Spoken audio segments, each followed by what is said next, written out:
அதே போல மத்திய அரசை பொறுத்தவரை இன்னைக்கு நண்பர்களுக்கு இந்த மேடையில் நான் சில விஷயத்தை போட்டு உடைக்க விரும்புகின்றேன். எனக்கு நிறைய நம்முடைய பிஜேபி நண்பர்களாக இருக்கட்டும், மாற்றுக் கட்சி நண்பர்களாக இருக்கட்டும், அண்ணாமலை என்ன பிஜேபி விட்டு வரலீங்க, அவர் பிஜேபி பி டீமுங்க.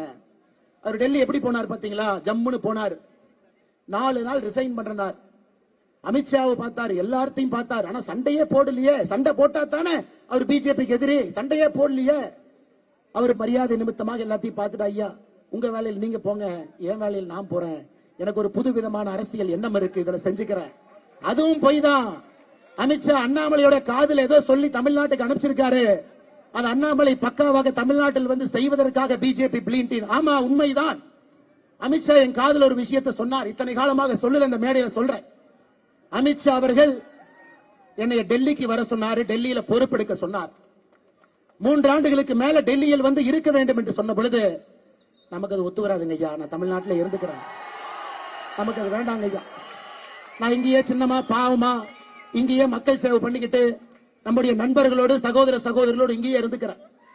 அதுல சில நண்பர்கள் அண்ணாமலை அமெரிக்கா போயிருவார், டெக்சாஸ் போயிருவார், கலிபோர்னியா போயிருவார். ஐயா இந்த கை இங்க குப்பை தாங்க எடுத்துட்டு இருக்கு, எங்கேயும் போல. டெல்லியே போகாத இந்த அண்ணாமலை எங்க அமெரிக்காவுக்கு போக போறான்? சரி, நான் சொல்றேன், சில பிஜேபி காரங்களுக்கு நம்பிக்கை இல்லையா? 20ஆம் தேதி அமித்ஷா தமிழ்நாடு வர்றாரு. ஐயா அண்ணாமலைக்கு ஏதோ ஆஃபர் கொடுத்தீங்களாமா? அவர் வேண்டான்னு சொல்லிட்டு வந்தாராமா?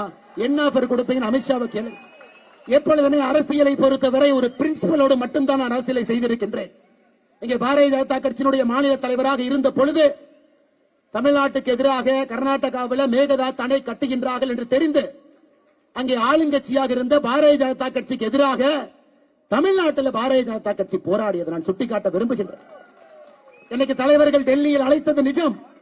எதுக்கு தம்பி ஒரு பிஜேபியில இருந்து இன்னொரு பிஜேபி மேல போராடுறீங்கன்னு கேட்டார். ஐயா அந்த பிஜேபி கர்நாடகாக்கு இருக்கட்டும், இந்த பிஜேபி தமிழ்நாட்டுக்கு இருக்கட்டும் ஐயா. மேகதாத்து கட்டுறாங்க, அதை எதிர்த்து மட்டும்தான் போராடினோம்.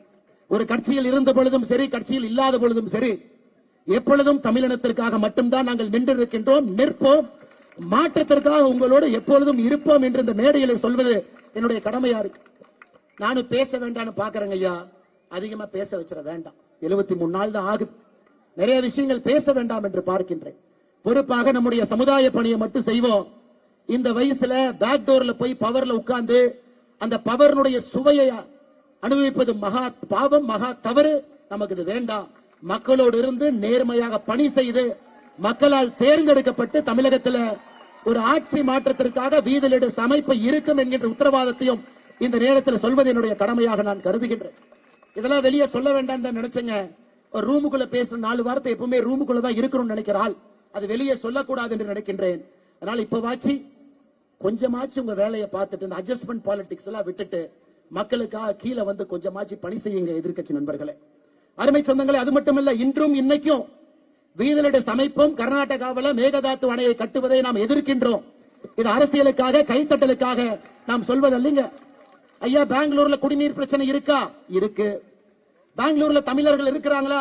இருக்கிறாங்க ஐயா. 15 லட்சம் பேருக்கு மேல பெங்களூர்ல நம்முடைய தமிழ் சொந்தங்கள் இருக்கிறாங்க. பெங்களூர் சென்ட்ரல் தொகுதியில மட்டுமே பாராளுமன்ற தொகுதியில 7.5 லட்சம் தமிழ் சொந்தங்கள் அது ஒரு பாராளுமன்ற தொகுதியில் இருக்கிறாங்க. மண்டியால இருக்கிறாங்க, சிமோகால இருக்கிறாங்க, சிக்மங்களூர்ல இருக்கிறாங்க, தமிழ்நாட்டில் பிறந்தவங்க அங்கே இருக்கிறாங்க.